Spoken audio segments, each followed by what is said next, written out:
এই মিতালি ভেবেছিল মানুষ আবার সেই মিতালির জুড়ে চলে আসবে, কিন্তু মানুষ তাদেরকে পরিত্যাগ করেছে, আবার আমাদের সরকারকে এখানে প্রতিষ্ঠিত করেছে।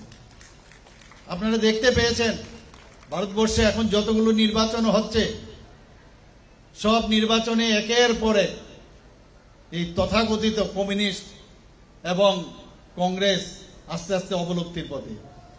এবার আমরা দেখলাম যে 100 ক্রস করেনি এমপির ইলেকশনে, মেম্বার অফ পার্লামেন্টে 100 ক্রস করতে পারেনি। আর ওনারা স্বপ্ন দেখছিলেন যে এবার ওনারা ক্ষমতায় চলে আসবে।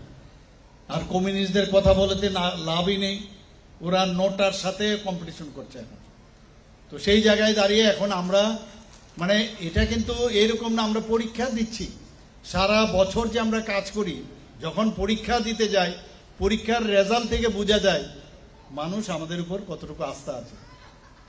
লাস্ট যে আমাদের দিল্লিতে ইলেকশন হলো, সেই ইলেকশন আপনারা দেখেছেন প্রায় 27 বছর পর আবার দিল্লিতে বিজেপি সরকার আবার সেখানে এসেছে। একের পর এক আপনারা দেখছেন এখানে স্কুল আজকে ভার্চুয়ালি আমরা করলাম, ফিজিক্যালি এখানে করলাম।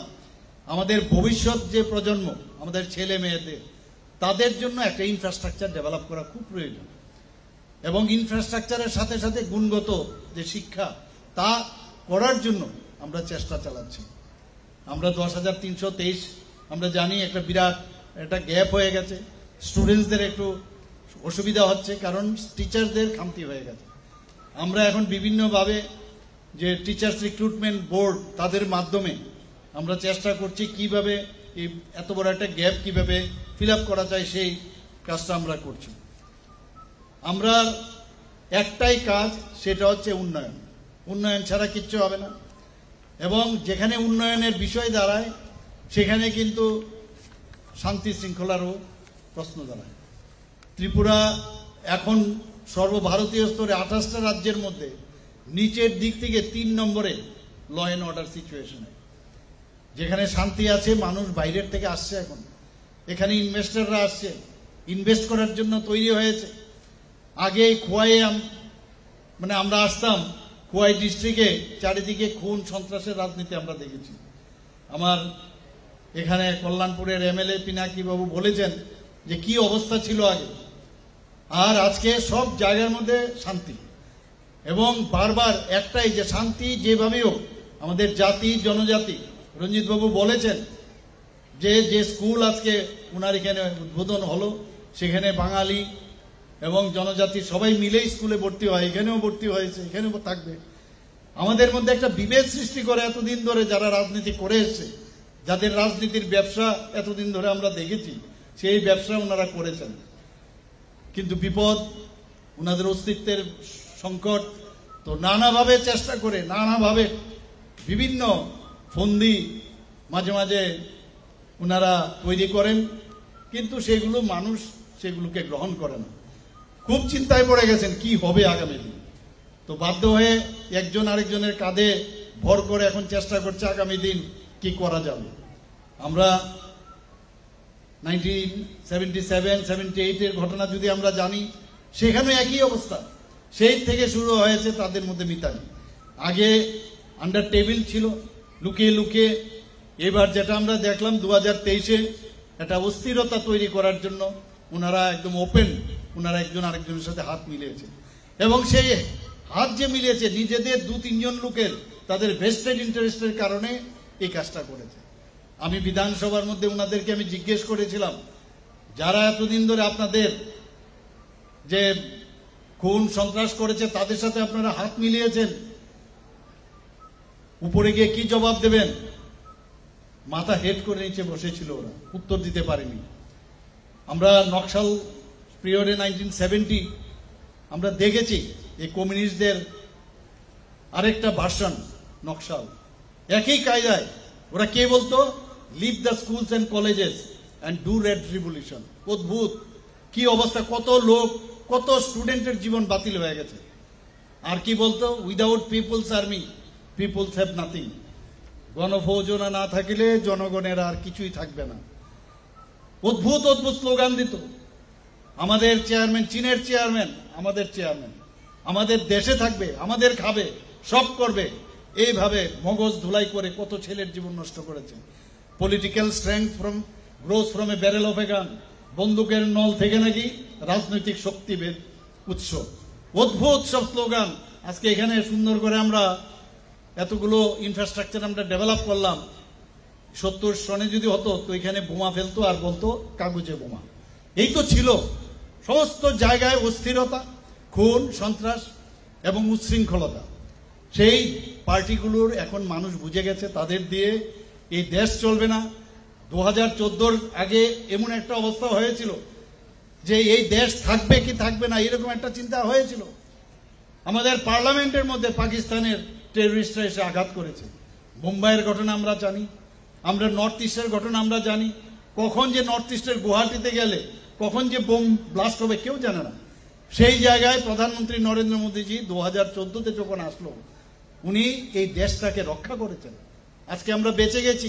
এমন এক গার্জিয়ান আমাদের এসছে, সুরক্ষার দিকেই হোক আজকে সুনিশ্চিত করেছে। আগে কথায় কথায় আমাদের সোলজারদের গলা কেটে ভারতবর্ষে ফেলে রাখতো। যখন সার্জিক্যাল স্ট্রাইক করলো, এয়ার স্ট্রাইক করলো, তারপর কিন্তু আর রা শব্দ নেই। এই হচ্ছে নেতৃত্ব, এই হচ্ছে মানে লিডার ভারতবর্ষের মাননীয় প্রধানমন্ত্রী নরেন্দ্র মোদীজি। আমরাও সেভাবে কাজ করছি।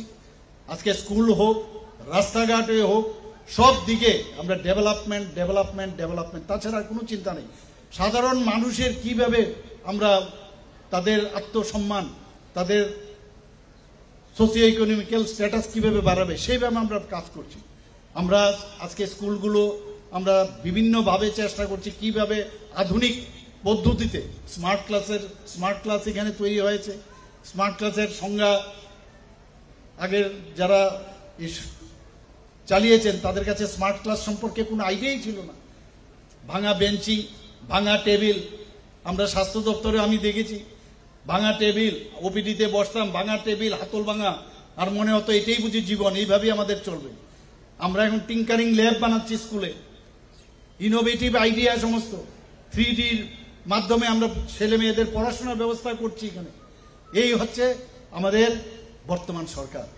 আমরা চাই যে আমাদের ছেলে মেয়েরা এখান থেকে IAS অফিসার হোক, আমাদের ছেলে মেয়েরা এখান থেকে ইঞ্জিনিয়ার হোক, ডাক্তার হোক, আমাদের এখান থেকে ছেলে মেয়েরা গিয়ে রকেট তৈরি করবে, সেই রকম আমরা চিন্তা ভাবনা করছি। এবং ত্রিপুরার ছেলে মেয়েদের কিন্তু ট্যালেন্টের অভাব নেই। এতদিন ধরে রাজনীতির নামে তাদেরকে মানে ভুল পথে ওরা চালিয়েছে। আমরা এর মধ্যেও আপনারা শুনে খুশি হবেন যে শিক্ষা খাতে এবার আমরা অনেক বেশি কিন্তু বাজেটে আমরা রেখেছি, প্রায় 11.94% আমরা শিক্ষা খাতে আমরা রেখেছি। একাদশ ও দ্বাদশ শ্রেণী ছাত্রছাত্রীদের জন্য আমরা এখানে যারা গার্জিয়ানরা আছেন, যখন স্কুল থেকে বেরোনোর পর এমন একটা অবস্থায় কোন টিচারের কাছে যাবেন, তাদেরকে কোথায় পড়াবেন, এই নিয়ে একটা স্কুটার দিয়ে যাচ্ছে, কেউ সাইকেল নিয়ে যাচ্ছে, কেউ গাড়ি নিয়ে যাচ্ছে। একবার ইংরেজি পড়ালে যে ওই টাইমে আবার ফিজিক্সের মাস্টারের কাছে যেতে হবে, কেমিস্ট্রির মাস্টারের কাছে যেতে হবে, বায়োলজি বা ম্যাথের কাছে যেতে হবে। আমরা এবার বাজেটের মধ্যে আমরা বললাম না, এর থেকে উত্তরণ আমাদের খুঁজতে হবে। তা আমরা কি করলাম, সমস্ত সাব ডিভিশনে, সমস্ত মহকুমার মধ্যে আমরা একটা করে আমরা এই ধরনের কোচিং সেন্টার আমরা চালু করছি। এবং সেখানে একটা কোচিং সেন্টারের মধ্যে সব পড়ানো হবে। এবং এই কোচিং সেন্টারগুলো প্রথমে ইংলিশ এবং সায়েন্স গ্রুপ আমরা শুরু করেছি। সাধারণত এইগুলোর পিছনে মানুষ দৌড়ায়, তো সেই ব্যবস্থা এবার বাজেটে আমরা রেখেছি। এবং এতে করে আমি আমার অর্থমন্ত্রীকে আমি বলেছি, সুপার টু সুপার বেস্ট যে টিচার যদি বাইরের থেকে আনতে হয় বাইরের থেকে আনবেন। কারণ টেস্টেড যারা আছে আমাদের ত্রিপুরাতে তারা তো হয়তো বা নাও আসতে পারে ওই কোচিং সেন্টারে, কিন্তু এর থেকে ভালো টিচার আপনি টেন্ডার করুন, বাইরের থেকে আসুক। ওই সব টিচারের মাধ্যমে আমাদের আগামী দিনের ছেলে মেয়েরা স্কুল কলেজে তো পড়বেই, কিন্তু তারপরেও এই মানে মাস্টারের বাড়িতে যাওয়ার যে একটা প্রবণতা, সেটার থেকে বাঁচতে গেলে এই সিস্টেমে যদি না যায়, সেই কাজটা আমরা এবার করেছি। এর মধ্যে আমবাসা, কাকরাবন এবং করবুকে নতুন করে ডিগ্রি কলেজ আরো 3টা এইবারের বাজেটে আমরা রেখেছি। আপনারা শুনে খুশি হবেন যে এইবারের বাজেটে ত্রিপুরা কম্পিটিটিভ এক্সামিনেশন সেন্টার আমরা চালু করেছি। আগরতলা, উদয়পুর এবং আমবাসায়। অর্থাৎ এই সেন্টারে সমস্ত যে আমাদের যে বিধানসভাগুলো আছে সেই বিধানসভাগুলো কভার করবে 3টা জায়গার থেকে। সেখানে এই কম্পিটিশন এক্সামিনেশনে অনেকে আমাদের ছেলে মেয়েরা পরীক্ষা দেওয়ার জন্য সেন্টার পায় না, অনেক প্রাইভেটে যায়। তো যদি এই ধরনের সেন্টারের আমরা ব্যবস্থা করি তাহলে ওরা অল ইন্ডিয়া বেসিসে কম্পিটিশন করতে পারবে, কম্পিটিশনে তারা বিভিন্ন কলেজে যেতে পারবে, বিভিন্ন স্কুলে ভর্তি হতে পারবে, সেই ব্যবস্থা আমরা করেছি। আমরা আপনারা শুনেছেন যে গত বছর আমাদের কোঅপারেটিভ ব্যাংকের একটা পরীক্ষা নিতে গিয়ে একসাথে এত মানে যারা পরীক্ষা দেবে এত ক্যান্ডিডেট, তাদের জন্য স্থান ছিল না। আমরা এবার হাপানিয়াতে এখানে একটা কম্পিউটার ভিত্তিক পরীক্ষা কেন্দ্র আমরা এবার শুরু করেছি। সেখানে অনলাইনে পরীক্ষা দেওয়ার ব্যবস্থা হবে, বাইরে যেতে হবে না সেই ব্যবস্থা। এর জন্য 15 কোটি টাকা আমরা স্যাংশন দিয়েছি এবার বাজেটে। শুধু তাই নয়, যারা জনজাতি যারা শিক্ষার্থীরা আছে তারা যাতে আরো বেশি ভালো পড়াশোনা করতে পারে তার জন্য আমরা সুপার 100 প্রোগ্রাম আমরা চালু করেছি। এবং এটাই আমরা সবসময় বলি যে সবকা সাথ সবকা বিকাশ, বিশ্বাস আর তার প্রয়াস। সবাইকে নিয়ে, মাননীয় প্রধানমন্ত্রীজি বারবার বলছেন সবাইকে নিয়ে চলতে হবে আমাদের, সেই দিশায় আমরা কাজ করছি। আমরা চাই যে আগামী দিন যে আমাদের শিক্ষা, স্বাস্থ্য, পরিকাঠামো সেগুলোর যাতে উন্নয়ন হয়। এবং আপনারা নিশ্চয়ই দেখেছেন কিছুদিন আগে আমরা যে বাদারঘাট স্টেডিয়ামে সেখানে একটা আমাদের অ্যাথলেটিক ট্র্যাক সেখানে আমরা উদ্বোধন করি, একটা সিনথেটিক ফুটবল গ্রাউন্ড সেটা উদ্বোধন করি, একটা সিনথেটিক হকি গ্রাউন্ড সেখানে উদ্বোধন করি। কিন্তু সেখানে আমি কি করলাম, আমি বললাম, আমি সেটা সাজেশন রাখলাম যে নেতা নেত্রীদের নামে এগুলো তো হয়। আমি সেখানে আমার সাথেই অ্যাথলেটিক্স করতো দেবভক্তি জমাতিয়া, ওর নামে আমি ওখানে সিনথেটিক ট্র্যাক তার নামে উৎসর্গ আমি করেছি। যে ফুটবল গ্রাউন্ড যেটা আছে আমাদের ত্রিপুরাতে উমাকান্ত যে স্টেডিয়াম এখন আছে, সেই উমাকান্ত স্টেডিয়ামে একজনের পেটে ফুটবল খুব নাম করা গোলকিপার ছিল, আমরা হচ্ছে তখন ছোট। আপনারা ভাবুন, ওর নামে আমরা ওই ফুটবল গ্রাউন্ডটা আমরা উৎসর্গ করেছি। আমরা নন্দীবাবু যিনি অনেক স্টুডেন্ট উনি তৈরি করেছেন, উনিও তারা কেউ নেই আজকে এই দুনিয়াতে, এই 3 জনের নামে, নন্দীবাবুর নামে আমরা সেই হকি গ্রাউন্ডটা আমরা করেছি। এই হচ্ছে আমাদের ভারতীয় জনতা পার্টির নেতৃত্বাধীন সরকার। মানুষ সম্পর্কে মানুষকে কিভাবে সম্মান দিতে হয় সেটা জানে। কিছুদিন আগে আমবাসার মধ্যে একটা মানে আমাদের ইউথ অ্যান্ড স্পোর্টসের একটা হোস্টেল হয়েছিল, সেখানেও একটা জিমনাস্ট, খুব নাম করা জিমনাস্ট ছিল, তার নামে মধুসূদন সাহা, ওর নামে আমরা সেখানে এই নামকরণ আমরা করি সেই হোস্টেলটা। তো সেইভাবে আমরা মানুষকে সম্মান দেই এবং আগামী দিনও আমরা করব।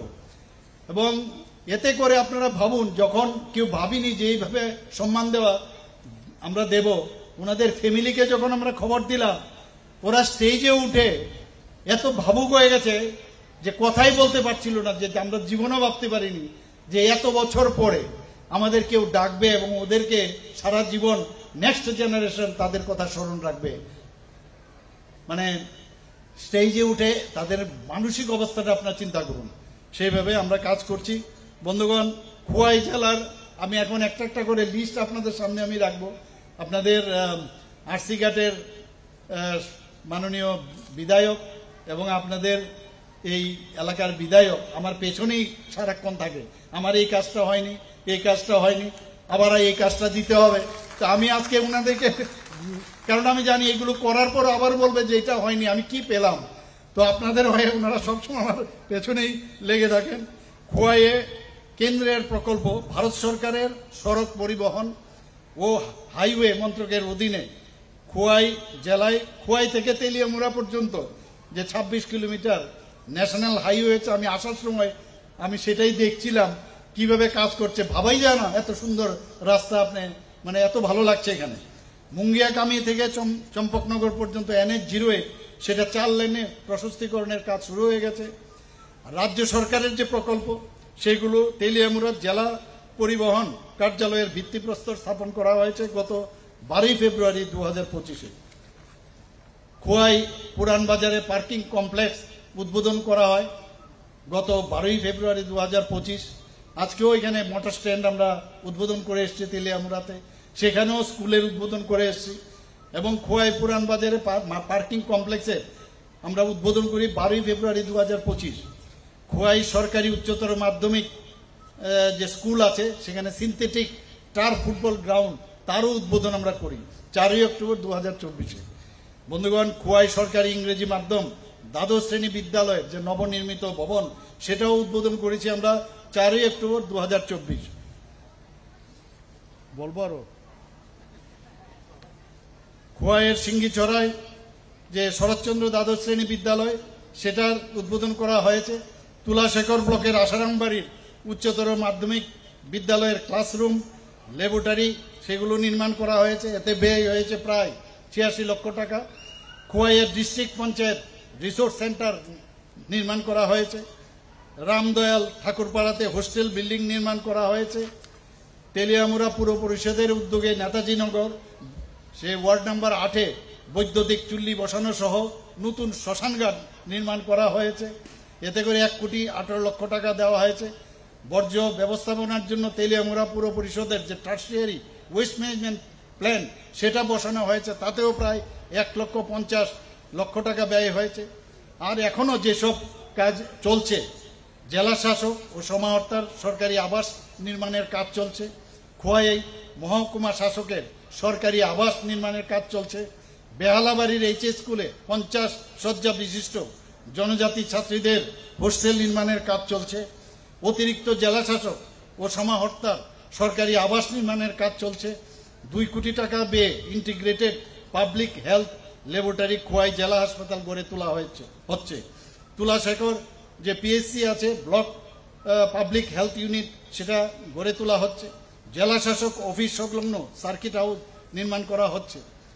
বন্ধুগণ, আর কিছু বলবো না, আর এখানেই থেমে যাব। আমি বলবো না, বলুন। আর বলছি না, আরেকবার এসে বলতে হবে। সব শেষ হয়ে গেলে কি করে হবে? নতুন নতুন আরো হবে, নিশ্চয়ই বলবো। এবার 2025-26-এ এই যে আমাদের সরকার, এই ভারতীয় জনতা পার্টি এবং আইপিএফটি এবং মোথার যে সরকার, আমরা বাজেটে আমরা কি রেখেছি, সেইগুলো আমার মনে হয় কয়েকটা আপনাদের সামনে বলা উচিত। মুখ্যমন্ত্রী শস্য শ্যামলার যোজনা আমরা এনেছি, যাতে এই শস্য শ্যামলার যেটা বলছি, যাতে তার যে উচ্চ ফলনশীল জাত তৈরি হয়, কোয়ালিটি এবং কোয়ান্টিটি দুটো মিলে তার যাতে মানে ফলন হয়, সেই জন্য একটা মুখ্যমন্ত্রী শস্য শ্যামলা যোজনা আমরা রেখেছি। মুখ্যমন্ত্রী বালিকা সমৃদ্ধি যোজনা আপনারা নিশ্চয়ই শুনেছেন, আর যারা শুনেননি আমি আপনাদের সামনে সেটা রাখতে চাই, যে ত্রিপুরার যারা পার্মানেন্ট রেসিডেন্ট, যারা ত্রিপুরার পার্মানেন্টলি থাকেন, তাদের অন্তর্দয় পরিবারে যদি কোনো কন্যা সন্তান হয়, তার জন্য এই সরকার 50,000 টাকা ফিক্সড ডিপোজিট রাখবে, এবং যখন তার 18 বছর হবে, সেই পুরো সুদ সমেত, সেটা 8 লক্ষ হতে পারে, 10 লক্ষ হতে পারে, সেই টাকা ওকে দেওয়া হবে।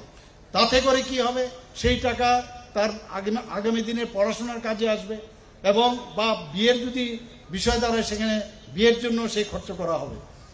যদিও আরেকটা প্রকল্প আমাদের আছে বিয়ের জন্য, মুখ্যমন্ত্রীর scheme for mentally challenge person. আপনারা নিশ্চয়ই জানেন, আমাদের অনেক বাড়িঘরে যারা মানসিকভাবে তাদের সমস্যা, তাদের সম্পর্কে মানুষ কিন্তু কোনোদিন চিন্তা করেনি। অনেকে ভাবে যে আমি যদি চলে যাই, মা বাবা ভাবে আমি যদি চলে যাই, তো আগামী দিন আমার ছেলে বা মেয়ের কে দেখবে। আমরা ঠিক করেছি, আমরা তাদের জন্য 5,000 টাকা করে প্রতি মাসে তাদের জন্য আমরা গ্র্যান্ট দেব, যাতে আগামী দিন মা বাবার চিন্তা না হয় যে আমার ছেলে মেয়ে এই তাদের যাতে সমস্যা বার্ডেন না হয়, সেই ব্যবস্থা আমরা করছি। মুখ্যমন্ত্রী কন্যা বিবাহ যোজনা একটা করেছি, সে একই, যেখানে অন্তর্দয় ফ্যামিলির একজন যিনি কন্যা, তার জন্য আমরা 50,000 টাকা তার বিয়েতে এই আমাদের সরকার তার জন্য খরচ করবে, এবং প্রয়োজনে প্রতিটা মহকুমায় গণবিবাহের আয়োজন আমরা করব। বন্ধুগণ, আমাদের অনেক ছেলে মেয়েরা আছে বাইরে, যারা আর্মিতে, ডিফেন্সে, বিভিন্ন সিআরপিএফ, বিএসএফ এ কাজ করে। কোনো কারণে দেশকে বাঁচাতে গিয়ে, দেশ রক্ষার্থে তারা কিন্তু অনেক সময় শহীদ হন, মৃত্যুবরণ করেন। তাদের ছেলে মেয়েদের, যারা অলরেডি অ্যাডাল্ট, তাদের জন্য আমরা এইবারের বাজেটে রেখেছি। তাদের আমরা একটা মানে বেনিফিট, ফাইন্যান্সিয়াল বেনিফিট দেওয়ার, সেটাও আমরা এই বছর থেকে আমরা 2025-26 অর্থ বছরে আমরা রেখেছি। বন্ধুগণ, আমরা চোখের সমস্যা আমরা জানি অনেক সময়, ঠিক আছে, আমরা এখানে মধ্যে প্রায় আগরতলা গভর্নমেন্ট মেডিকেল কলেজে 9টা সুপার স্পেশালিটি আমরা শুরু করেছি। কিডনি ট্রান্সপ্লান্ট হয়েছে, আগামী দিনে আমরা এখানে লিভার ট্রান্সপ্লান্টের চিন্তা ভাবনা করছি, আরো অনেক জিনিস আমরা চিন্তা করছি, বোন ম্যারো ট্রান্সপ্লান্টের চিন্তা ভাবনা করছি। কিন্তু চোখের জন্য একটা এক্সক্লুসিভ, চোখের জন্য একটা হসপিটাল 100 বেডের আগরতলাতে আমরা তৈরি করছি, যাতে করে তাদের চোখের জন্য বাইরে না যেতে হয় এবং চোখের যা উন্নত মানের যা চিকিৎসা হবে সেখানে সেটা হবে। এবং আপনারা ভারত মাতা ক্যান্টিন কামস শেল্টার, আপনারা এটা নিশ্চয়ই শুনেছেন, হয়তো অনেকে শুনেছেন, হয়তো অনেকে শুনেননি। আগরতলায় যায় অনেকে অনেক কাজে, সেখানে স্বাস্থ্যের জন্য যেতে পারে বা অন্য কাজেও ব্যবসা কারণেও যেতে পারে। সেখানে গিয়ে অনেক সময় আটকে পড়ে যে এখন বাড়িতে আসবো, দূর দূরান্ত থেকে আসে, তাদের থাকার জন্য এই যে প্রকল্প আমরা করেছি ভারত মাতা ক্যান্টিন কাম নাইট শেল্টার, রাত্রিবেলা থাকার ব্যবস্থা আমরা সেখানে করছি এবং কম পয়সায় ওরা যাতে খেতে পারে সেই ব্যবস্থা আমরা এবারের বাজেটে আমরা করেছি। আপনারা জানেন যে আগরতলা শহরে যানজট খুব সমস্যা, এবং যেখানে যেখানে যানজট হচ্ছে যাতে আরো ফ্লাইওভার আমরা তৈরি করতে পারি, আমরা অনেকগুলো ফ্লাইওভারের চিন্তা করছি। তা আগরতলা আমরা এখানে একটা ফ্লাইওভার আমরা মানে এখানে শুরু করার আমরা চিন্তা ভাবনা করছি, আর একটা হচ্ছে উদয়পুরে। তো দুটো ফ্লাইওভার হবে। বাদারঘাট যে স্পোর্টস কমপ্লেক্স, যেটা আমি কিছুক্ষণ আগে বললাম যে ইনোগ্রেশন করে আসছি, কিন্তু ওখানে তো অনেক স্টুডেন্ট থাকবে, তাদের বাসস্থানের দরকার, হোস্টেল প্রায় 200 শয্যা বিশিষ্ট স্পোর্টস হোস্টেল সেখানে নির্মাণ করা হবে। জিমনাসিয়াম প্রায় 50টা জিমনাসিয়াম সারা ত্রিপুরাতে, যাতে আরো জিমনাসিয়াম অনেকগুলো হয়েছে, আরো জিমনাসিয়াম যাতে তৈরি হয় সেটাও এবার আমাদের বাজেটে আমরা রেখেছি।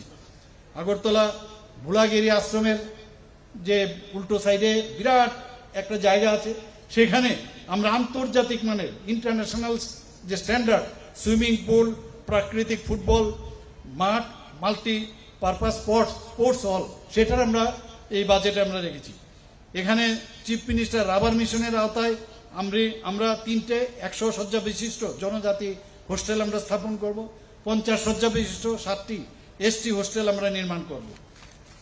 বন্ধুগণ, মাননীয় প্রধানমন্ত্রীজি বারবার আমাদের যখন মিটিং হয় উনি বলছেন যে যেসব জায়গায় আমাদের থানাগুলো আছে, পুরনো থানা হয়ে গেছে, এই থানাগুলো এখন অনেক সময় পুরনো হওয়ার সুবাদে এগুলোর কাজ করতে অনেকের অসুবিধা হয়, সেগুলো ভেঙে যাতে ভার্টিক্যালি উপরের দিকে যাওয়া যায়। তো সেই কথা মাথায় রেখে আমরা কয়েকটা এর মধ্যে থানা আমরা ঠিক করেছি, যে পশ্চিম আগরতলা থানা, পূর্ব আগরতলা থানা, বিলুনিয়া থানা, বাইখোরা থানা, বাগবাসা থানা, মধুপুর থানা, এই ডেমোলিশ করে নতুনভাবে আমরা সেখানে বিল্ডিং করব এবং উপরে থাকার ব্যবস্থাও থাকবে। অর্থাৎ নিচে যারা পুলিশে কর্মরত থাকবে তারা নিচে কাজ করবে, আবার বাড়িতেও তাকে কল দিয়ে নিয়ে আসতে হবে না। সেই যে কথা মাননীয় প্রধানমন্ত্রী, সেই কাজটা আমরা করছি। ফায়ার স্টেশন সম্পর্কে প্রায় বিধানসভার মধ্যে বলতে হয়, বিভিন্ন জায়গায় এই ফায়ার স্টেশন আমরা নতুনভাবে আবার তৈরি করছি, নতুন বিল্ডিং তৈরি করছি। জল জীবন মিশন খুব ইম্পর্টেন্ট, জলই জীবন। আমি রাস্তা দিয়ে যখন আসছিলাম তখন দেখছিলাম যে জল জীবন মিশনের একটা অফিস। তো আমাদের ত্রিপুরাতে আমাদের সরকার 2018-তে আসার আগে জল জীবন মিশন তার পার্সেন্টেজ কত ছিল, প্রতিটা ঘরে জল কত দিয়েছিল, মাত্র 3%। আর সেই জায়গায় এখন আমরা 85% মানুষের কাছে নলসের জল আমরা দিচ্ছি। আমার কাছে মাঝে মাঝে খবর আসে এমন জায়গায় নল আছে কিন্তু জল নেই। তো জলের উৎস দেখতে হবে। বহু জায়গার মধ্যে বিশেষ করে পাহাড়ি এলাকায় জলের স্তর মাটির নিচে নেই, যার জন্য ওখানে ইনোভেটিভ আইডিয়ার মাধ্যমে ক্যাচ দ্য রেইন, এই যে বৃষ্টি হলো, এই বৃষ্টিকে মজুত করে যেখানে আমাদের ছোট ছোট নালা আছে তাকে পরিশ্রুত করে বিভিন্ন জায়গায় ইনোভেটিভ আইডিয়ার মাধ্যমে আমরা জল সংরক্ষণ করে, যেখানে পাহাড়ে যারা থাকেন তাদের জন্য আমাদের এই যে 85% আছে, 15% আগামী বছরের মধ্যে সেটাও আমরা সম্পূর্ণ করব আশা করি। বন্ধুগণ, প্রধানমন্ত্রী জন আরোগ্য যোজনার কথা যদি বলি, আমরা তো কোনোদিন ভাবিনি যে এত বড় একটা যোজনা, 5 লক্ষ টাকা করে প্রতিটা ফ্যামিলির, 5 লক্ষ টাকা করে প্রতি বছর, এত বড় যোজনা পৃথিবীর কেউ করেনি, সেটা মাননীয় প্রধানমন্ত্রীজি করেছেন। এতে করে আমাদের ত্রিপুরাতে আমাদের 100% স্যাচুরেশন পয়েন্ট এসছে। আমাদের যে টার্গেট ছিল প্রায় 15 লক্ষ, সেটা কিন্তু স্যাচুরেশন এসছে। কিন্তু এর মধ্যে ক্যাপিং আছে, সবাইকে দেওয়া যায় না। তো আমরা ঠিক করলাম মুখ্যমন্ত্রী জন আরোগ্য যোজনা আমরা শুরু করব, সেটাও আমরা করলাম। মুখ্যমন্ত্রী জন আরোগ্য যোজনায় সেই 5 লক্ষ পার ফ্যামিলি আমরা সেইভাবে প্রতি ফ্যামিলিতে আমরা করব 5 লক্ষ যে সুরক্ষা সেটা থাকবে। তো সেইভাবে আমরা মুখ্যমন্ত্রী জন আরোগ্য যোজনা শুরু করেছি।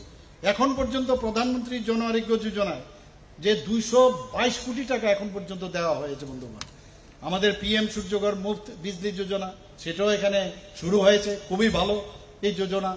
আপনার বিজলি বাঁচত হবে এবং এই সূর্যের কিরণ থেকে আপনি বিজলি তৈরি করবেন, এক্সেস থাকলে আপনি বিক্রিও করতে পারবেন, এইরকম যোজনা এখানে ত্রিপুরাতে এখন শুরু হয়েছে।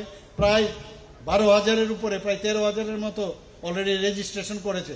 এখানে যারা আছেন আমি আপনাদেরকে বলবো, এই যে যোজনাটা করেছে আপনারাও চেষ্টা করুন এটাকে কিভাবে নিজের বাড়িতে লাগাবেন। প্রধানমন্ত্রী আবাস যোজনা যেটা আরবান আছে, সেখানেও প্রায় আমাদের এই 3,68,000 প্রধানমন্ত্রী আবাস যোজনা গ্রামে 3,68,000 যারা পাকা ঘর এই ত্রিপুরাতে এখন পর্যন্ত নির্মিত হয়েছে বন্ধুগণ। আরবানে প্রধানমন্ত্রী আবাস যোজনা এখন পর্যন্ত 70,000 হয়েছে, আগামী দিন আরও হবে, ভাবা যায় না। আমি কিছুদিন আগে এখানে থেকে অনেক দূরে, মানে আমাদের জনজাতি অধ্যুষিত এলাকায় টাকারজোলা আমি গেছি, সেখানে দুজনের বাড়িতে গিয়ে প্রধানমন্ত্রী আবাস যোজনার সে ইনোগ্রেট করে এসেছি, নারিকেল ফুটেছি সেখানে, এত খুশি ওরা, বলছে যে আমরা তো ভাবতেই পারিনি যে কোনোদিন আমাদের এই ঘর হবে। তো এখানে সবকা সাথ সবকা বিকাশ, বিশ্বাস আর প্রয়াস, সেটা কিন্তু সেদিন টাকারজোলাতে গিয়ে আমি দেখতে পেলাম। আমাদের এখানে যে মাননীয় প্রধানমন্ত্রীজি নিজে খুব গরিব ঘর থেকে এসেছেন, আমরা সবাই জানি, একটা চাইওয়ালার ফ্যামিলির থেকে এসছে। উনি দেখেছেন কিভাবে মানুষ, মহিলারা সূর্যের যে অস্ত কখন যাবে তার জন্য বসে থাকে, তার জন্য উনি বললেন যে উন্মুক্ত স্থানে শৌচমুক্ত, সেই ব্যবস্থা উনি শুরু করেছেন। এবং ত্রিপুরাতেও এখন আমরা বলতে পারি যে উন্মুক্ত স্থানে শৌচমুক্ত ত্রিপুরা, সেই কাজটা আমরা করেছি এবং আগামী দিনে আরও এর বিষয়ে আরও কাজ করব। এখানে চাকরি অনেকেই করে, আমরা চাকরি কথা না করে আমরা বলছি যে তাদের এন্টারপ্রেনার হওয়ার জন্য MSMEর মাধ্যমে এখন পর্যন্ত মাইক্রোতে আমাদের কাছে প্রায় 2.1 লাখ আমাদের এন্টারপ্রেনার এখন হয়েছে। স্মলে এখনো কম আছে, মিডিয়ামেও কম আছে, কিন্তু এখন ইনভেস্টর আসছেন, তারাও MSMEর মাধ্যমে নিজেও এন্টারপ্রেনার হন, অন্যরাও আপনার চাকরি দিন। তো সেইভাবে এখন ত্রিপুরাতে কাজ চলছে। মুখ্যমন্ত্রী কন্যা আত্মনির্ভর যোজনা, একটা যোজনা আপনারা শুনেছেন। এইবার আমরা কিছুদিন আগে অর্থাৎ 14ই মার্চ 2025-এ আমরা যারা আমাদের মেয়েরা আছেন, যারা 12th ক্লাস পাস করেছেন আপনার ত্রিপুরা বোর্ড থেকে এবং CBSE থেকে, তাদের 140 জনকে আমরা স্কুটি, বিনা পয়সায় স্কুটি ওনাদেরকে লাইসেন্স শুদ্ধ আমরা এবার দিয়েছি। এখানে GSTর কথা যদি আমরা বলি, স্টেট GST সারা নর্থ ইস্টের মধ্যে এখন আমরা কিন্তু GSTর দিক দিয়ে ত্রিপুরা দ্বিতীয় স্থানে আছে আসামের পরে। শুধু তাই নয়, আমাদের এখানে যে পার ক্যাপিটা ইনকাম ত্রিপুরাতে এখন সিকিমের পরে আমরা কিন্তু দ্বিতীয় স্থানে আমরা আছি পার ক্যাপিটা ইনকাম। অর্থাৎ আমাদের এখন ত্রিপুরাতে প্রায় 18,000 আমাদের এখানে যে তার যে পার্সেন্টেজ আমাদের অনেক বেশি, এই ত্রিপুরাতে আমাদের এই পার ক্যাপিটা ইনকাম বেড়েছে। বন্ধুগণ, আমরা আগে ছিলাম টপ পারফর্মার রাজ্য, এখন আমরা হয়ে গেছি front runner state north eastern রিজনের মধ্যে। আমরা চেষ্টা করছি এখানে যে আরও মানুষের জন্য কি কাজ করা যায়। ব্লাড ব্যাংক আপনারা জানেন, একটু আগে ব্লাড স্টোরেজ ইউনিটস সম্পর্কে এখানে ব্লাড যে ট্রান্সপোর্টেশন ভ্যান, সেটা দুটো এখানে ইনোগ্রেশন করা হয়েছে এবং আমরা আগামী দিনে আরও যাতে ব্লাড কালেক্টিং ট্রান্সপোর্টেশন ভ্যান আরও তৈরি হয় সেই ব্যবস্থা আমরা করছি। এখানে ব্লাড ব্যাংক ত্রিপুরাতে প্রায় গভর্নমেন্ট লেভেলে 12টা আছে, দুটো প্রাইভেট লেভেলে আছে, আরও আমরা ইনক্লুডিং খোয়া এবং তেলিয়ামরা শুদ্ধ এখানে 12টা আছে। আগামী দিনে আরও ব্লাড ব্যাংক করা যায় কিনা অনেকে অ্যাপ্লিকেশন দিয়েছে, কারণ blood is very important for us. কাজে ব্লাড যদি মজুত না থাকে, অনেক সময় যারা ডাক্তারবাবুরা আছেন যখন অপারেশনে যান, ব্লাড যদি ব্যাংকে না থাকে সমস্যা হয়। আমরা জানি আমরা 4 রকমের ব্লাড আছে, কিন্তু যদি আমরা পজিটিভ এবং নেগেটিভ বলি তাহলে 8 রকমের আমাদের ব্লাড আছে। তো এই 8 রকমের ব্লাড যদি আমাদের মজুত না থাকে তাহলে সমস্যা। তো এখানে ব্লাড স্টোরেজ ইউনিটসও আছে আমাদের। এখন সেপারেশন, আগে যেমন যদি রেড ব্লাড কার্পোসেলের প্রয়োজন হয় সেপারেট করা যেত না, ডাব্লিউবিসি আলাদা করা যেত না, এখন সেপারেশন সেন্টারও আমাদের ত্রিপুরাতে অ্যাভেলেবল। ভলেন্টারি ব্লাড ডোনেশন, এখানে আমাদের যে পার্সেন্টেজ অনুসারে যদি 40 লাখ লোক থাকে তাহলে আমাদের 40 লক্ষ লোক যদি আমাদের ত্রিপুরাতে বাস হয় তাহলে 40,000 ইউনিট আমাদের থাকতে হবে। ত্রিপুরাতে আমাদের কাছে গত অর্থ বছরে 42,000 আমাদের ইউনিট এই ত্রিপুরাতে আমাদের রয়েছে। আমরা আগামী দিন আরও কিছু আমরা করতে চাই। আমি যেটা বললাম, আমাদের উপর আস্থা রাখতে হবে এই সরকারের উপরে, এবং আমি নিশ্চিত যে এই ত্রিপুরা সরকার এখন যেভাবে চলছে, একটা ট্রান্সপারেন্সির স্বচ্ছতার সাথে কিভাবে একটা সরকার চালাতে হয় সেটা আমরা মাননীয় প্রধানমন্ত্রীর কাছ থেকে আমরা শিখেছি। কিভাবে আইন শৃঙ্খলা রক্ষা করতে হয় সেটা আমরা শিখেছি, এবং আগামী দিন ইনফ্রাস্ট্রাকচার কিভাবে ডেভেলপ করতে হয় সেটা আমরা শিখেছি, এবং কিভাবে মানুষকে আরো বেশি এন্টারপ্রেনার করা যায় সেটা আমরা শিখেছি, এবং দক্ষতা কিভাবে তারা শিখতে পারে আমাদের ছেলেমেয়েরা, তাদের আমরা সেইভাবে স্কিল ডেভেলপমেন্টের মাধ্যমে তাদের শিক্ষিত করে তুলছি। বন্ধুগণ, চাকরি নেই বলে গত 7 বছরে আমরা এখন পর্যন্ত প্রায় 17,000 গভর্নমেন্টের চাকরি আমরা দিয়েছি। বাকিগুলো তো আমি বললাম না, আরো প্রায় 8 থেকে 10,000 চাকরি ওয়েটিং। জাস্ট আপনারা দেখুন, আরো চাকরি আমরা দেব, এবং আমি আশা করি যে মানুষের কল্যাণে আমরা কাজ করতে চাই। মানুষের একটা হিউম্যান টাচ থাকা দরকার, এবং এই সরকার সেই টাচ নিয়েই আমরা আগামী দিন চলবো, সেই আশ্বাস দিয়ে আমি আমার বক্তব্য শেষ করছি। নমস্কার, ধন্যবাদ, এবং আমি এখানে যারা আজকের এই প্রোগ্রামটা এখানে করেছেন তাদেরকেও